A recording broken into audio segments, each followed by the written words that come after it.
seus discípulos: não penseis que vim abolir a lei e os profetas.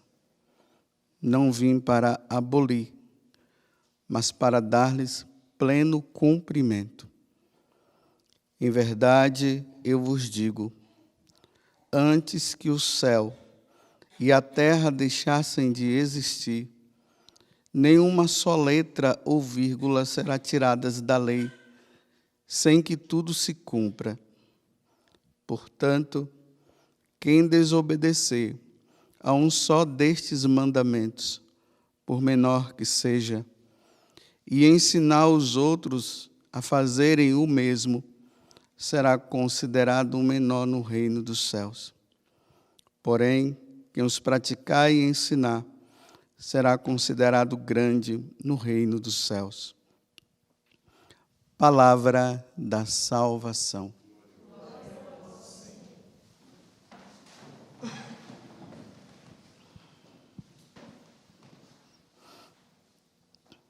Estamos dando continuidade, a esses ensinamentos que a igreja vai nos dando nesse tempo comum, nessa sucessão dos evangelhos que são colocados. Na semana passada nós terminamos o evangelho de São Marcos e agora nós entramos no evangelho de São Mateus, já com o Sermão da Montanha. Não podemos esquecer que o Sermão da Montanha são os capítulos 5, 6 e 7 de São Mateus. Começou com as bem-aventuranças. Ontem, Jesus falou que nós devemos ser sal e luz no mundo. E hoje ele vem falar sobre essa questão da lei, dos ensinamentos que foram propostos por Deus para cada um de nós. Lembremos lá de Moisés, que subiu lá no Monte Sinai e trouxe as tábuas da lei escritas, que na verdade elas estão escritas no nosso coração. E que agora Jesus está fazendo um alerta também para os doutores da lei, os fariseus daquele tempo, que começaram a interpretar de forma diferente. Eles ensinavam, mas com as interpretações próprias deles. Então, Jesus agora está dizendo aqui que quem desobedecer a um só desses mandamentos, por menor que seja, e ensinar os outros a fazerem o mesmo, será considerado o menor no reino dos céus. Porém, quem os praticar e ensinar, será considerado grande no reino dos céus. Aqui entra uma grande responsabilidade para nós sacerdotes, para aqueles que, dentro da igreja, como os catequistas, e aqueles que são chamados a pregar a boa nova, a responsabilidade de ensinar corretamente. Porque se ensinar errado, poderá levar as pessoas a uma condenação eterna por aquilo que foi ensinado de errado.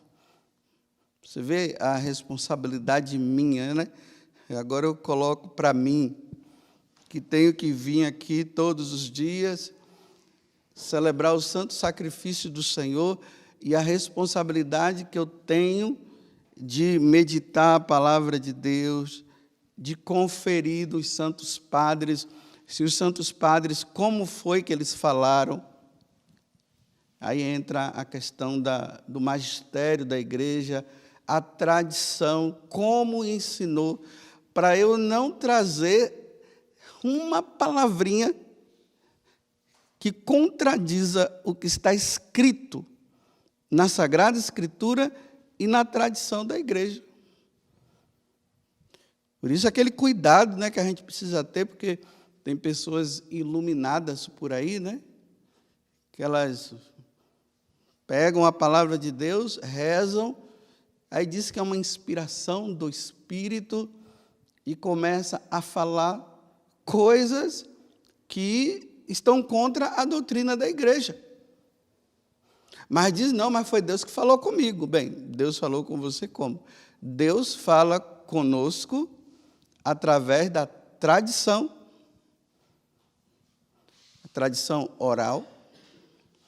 Ele fala com a igreja, conosco, através das Sagradas Escrituras e através do magistério.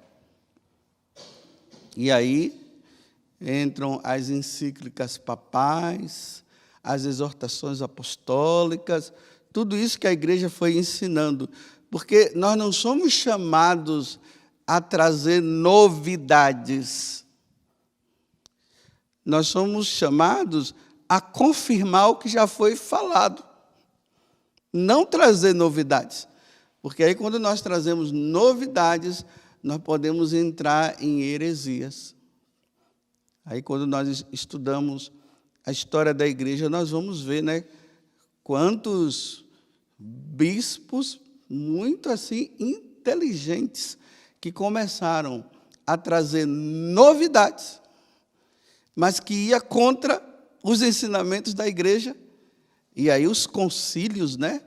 Aí o Papa convoca os bispos do mundo inteiro para trabalhar em cima daquilo ali, porque é algo que está sendo falado por determinado bispo, sabe lá quem, que vai contra os ensinamentos da igreja.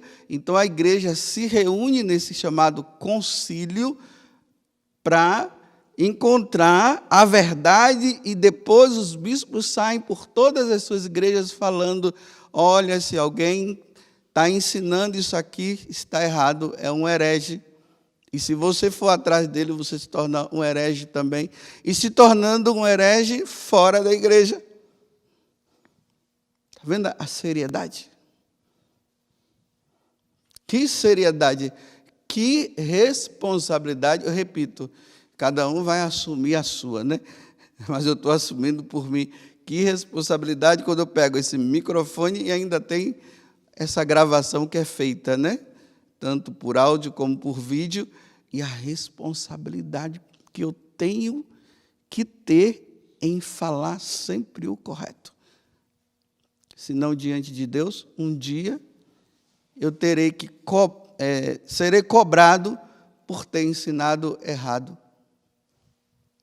E aqui nós precisamos, né, como católicos que nós somos, esse cuidado para nós também não deixarmos influenciar por doutrinas e ensinamentos que já estão por aí e que, de uma certa forma, não somente eu estou dizendo não deixar influenciar, mas que já influenciou. Por exemplo, né? Nós, católicos, acreditamos na ressurreição. Na ressurreição da carne. Um dia, né, quando eu for chamado diante de Deus, eu ressuscitarei.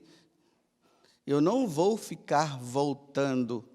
Vou para lá e depois eu vou me reencarnar num animal qualquer, para depois eu ir me elevando. Bem, na carta aos Hebreus, está vendo? Sagrada Escritura, no capítulo 9, versículo 27, lá está bem claro, né? Que nós morremos e em seguida nós somos julgados. Lá não diz que nós morremos e depois nós vamos retornar num corpo de um animal. E isso está na cabeça de muitas pessoas que se dizem católicas. E isso é influência do espiritismo. E nós precisamos tomar cuidado. Então, tem católicos por aí que dizem, né? Eu sou católico, e são católicos mesmo, porque foram batizados. Uma vez batizado, é batizado para sempre e é católico para sempre. Mas que acredita nessa doutrina, nesse ensinamento errado do espiritismo. E que vão lá e que, quando morre um parente, vai lá para tentar conversar com esses espíritos que estão rodando aí, não sabe aonde, né? para ter uma conversinha, porque está com saudade da mamãe, está com saudade do papai, que já foi, então vai ter uma conversinha com ele. Não, para nós isso não existe. E dizer que é a caridade que salva, então nós todos seremos salvos pela caridade, né, pelo bem que é feito. No entanto, São Paulo, na carta aos Efésios, no capítulo 2, do versículo 8 em diante, ele diz que nós não somos salvos por aquilo que nós fazemos. E ele ainda deixa bem claro, né? Ele diz assim, até mesmo para que ninguém se julgue melhor do que o outro. Porque imagina, né? Aí vai começar a disputa, né? Eu faço mais caridade do que você, então eu serei mais salvo do que você. Não, nós somos salvos pela morte de Jesus na cruz. Agora, claro, por nós amarmos a Deus, nós vamos amar o nosso irmão e nós vamos fazer o bem ao nosso irmão. Imagine uma pessoa que crê em Deus, que se diz ser filho de Deus e vê um irmão passando fome e não ajuda. Aí São João vai dizer, né, lá na primeira carta de São João, né, um mentiroso, como é que você diz que crê em Deus, né, e não ajuda o seu irmão? Você é um mentiroso e não ama o seu irmão. Aí tem católicos que dizem, ficam nessa influência, que até mesmo os espíritas, eles são melhores do que nós. Bem, eu me julgar melhor do que eles melhores do que eu, não posso me julgar. Eu só vou me julgar diante de Deus. Então é Deus que vai dizer quem é melhor ou não. Mas dizer que é pela caridade somente, isso está errado. Veja a influência protestante, né? Os protestantes que falam mal dos santos. Você já viram algum protestante falar mal de Moisés? Vocês sabiam que Moisés é um santo do Antigo Testamento? Né? Tem São Moisés, na liturgia ortodoxa tem Santo Elias. Então, os santos do Antigo Testamento, nunca vi falarem mal de Abraão. Pelo contrário, exalta, contam, falam, coloca Abraão lá em cima, Moisés lá em cima, Jeremias lá em cima. Mas por que na hora de Nossa Senhora fala mal dela? Ela que é a santa por excelência. Bem, os homens do Antigo Testamento, eles prepararam a vinda de Jesus. Foi toda. Quando nós lemos o Antigo Testamento, nós vamos lendo nessa perspectiva, né, de que há uma preparação. Foram 2000 anos de preparação para a vinda do Senhor. Agora, aquela mulher que faz com que ele venha e ele entre e esteja aqui conosco, e agora nós adoramos Jesus, porque o Verbo se encarnou ali na barriga dela, se tornou carne nela. Aí eu fico abismado. Eu já ouvi um protestante, me desculpe eu falar aqui, não cabe nem falar, mas já ouvi um protestante chamar Nossa Senhora de prostituta.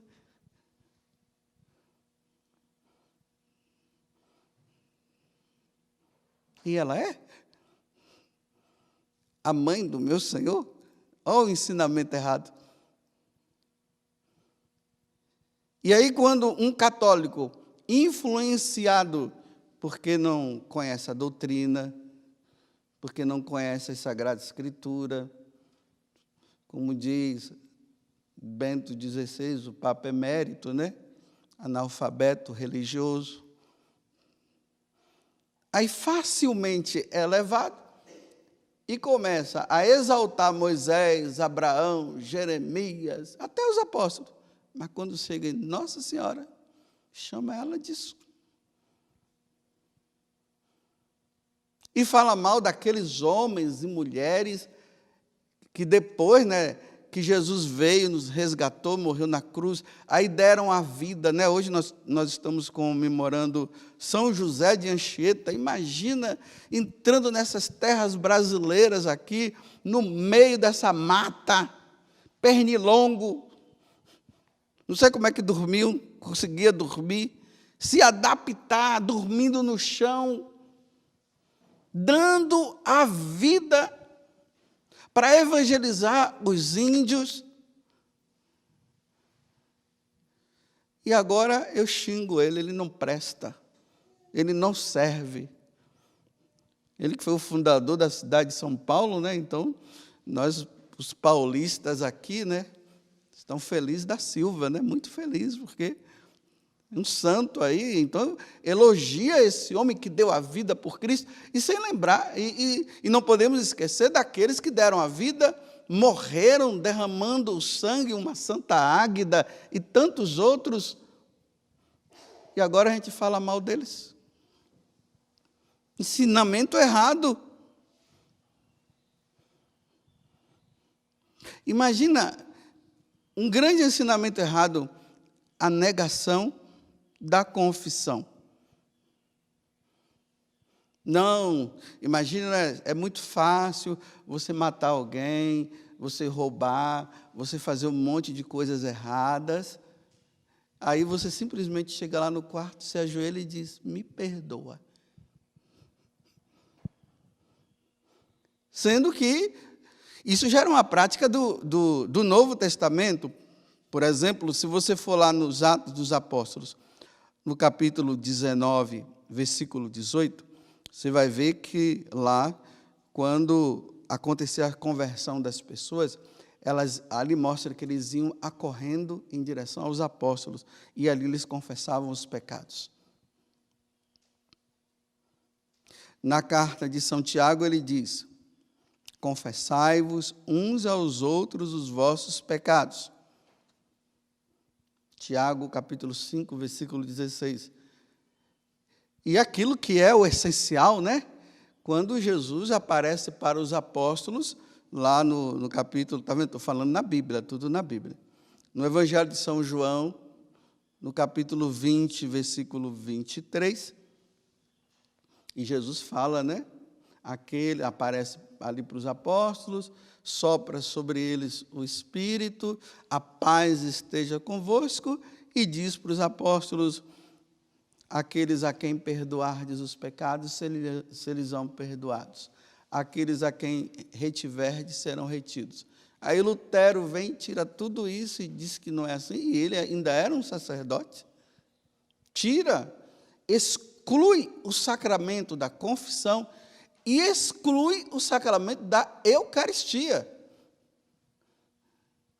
No capítulo 6 do Evangelho de São João, Jesus fala, eu sou o pão da vida, aquele que come do meu corpo e bebe da minha carne. Oh.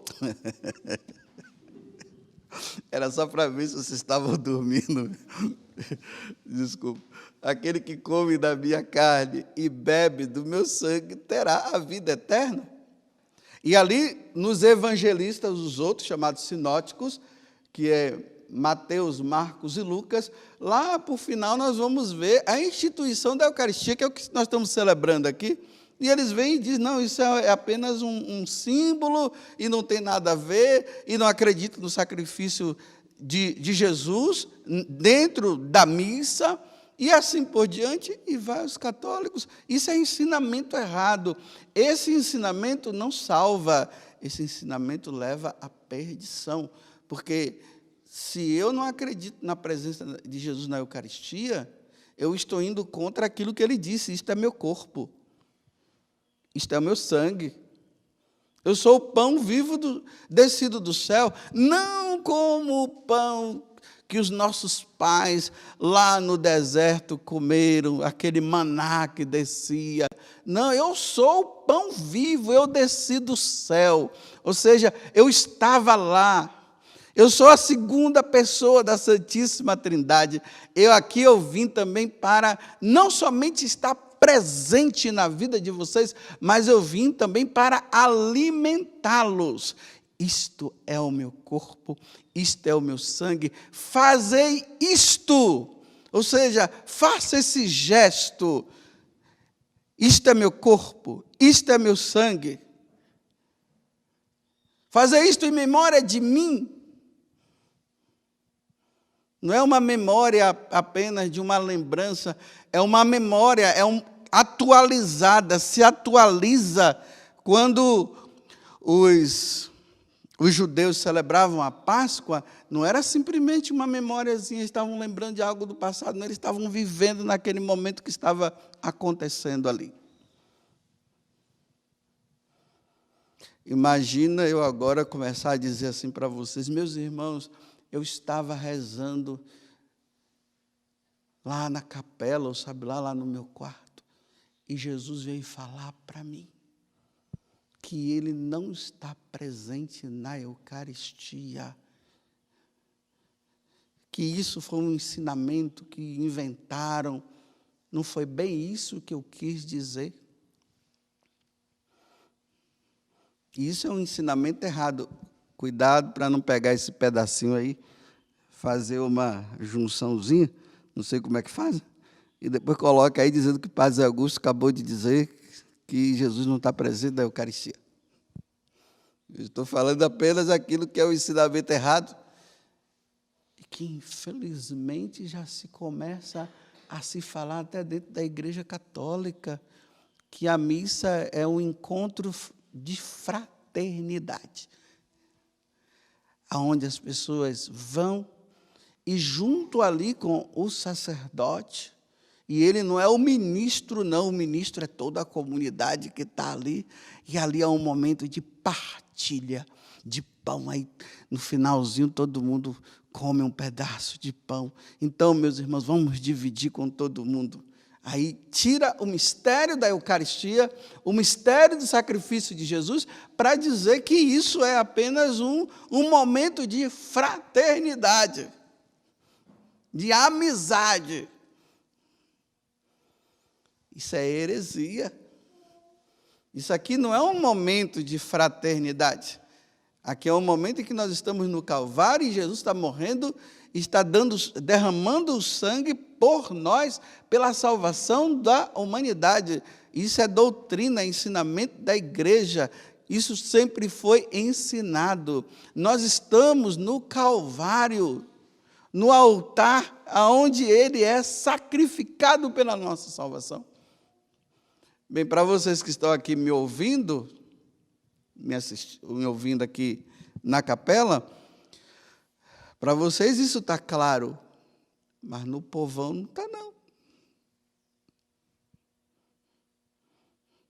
Estão vendo o quanto que nós precisamos nos aprofundar no catecismo da igreja, nos ensinamentos da tradição, do magistério, para que nós não ensinemos errado.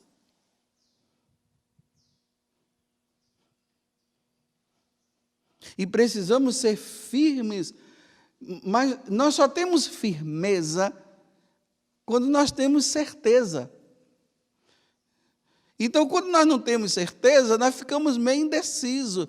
Aí nós ficamos agradando. Você já viu? Eu acho isso uma aberração para nós católicos. Imagina, né? Esses chamados encontros de ecumenismo entre católicos e outros aí. Aí você vai fazer o encontro com essas pessoas num recinto da Igreja Católica.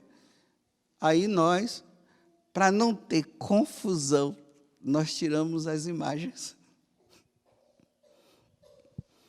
Colocamos uma cruz sem Jesus crucificado, sem a imagem dele, porque quando nós colocamos uma cruz sem a imagem do crucificado, isso é protestantismo.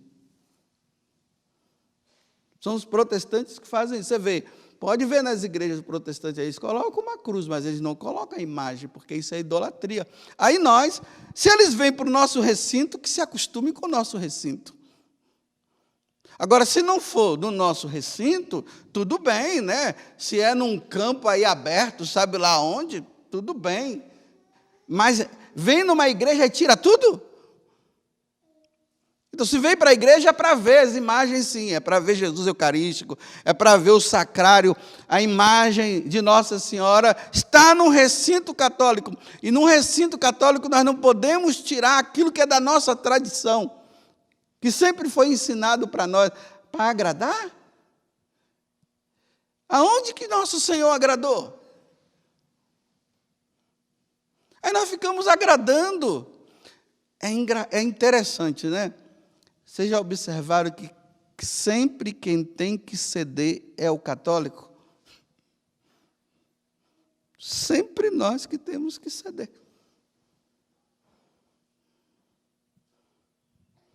Mas por que nós somos tão educadinhos e bonzinhos assim? De onde é que vem tanta bondade? Não, isso não é bondade, isso se chama respeito humano. Medo de ser criticado. Aí faz assim, para agradar todo mundo. Estão vendo a responsabilidade que pesa sobre nós, pregadores, que pesa agora trazendo para nós da comunidade Canção Nova.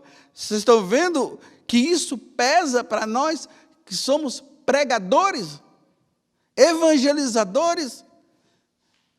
Bem, é fácil apenas dizer que Jesus é o Senhor. É fácil. Meus irmãos, Jesus é o Senhor. Isso qualquer um pode falar.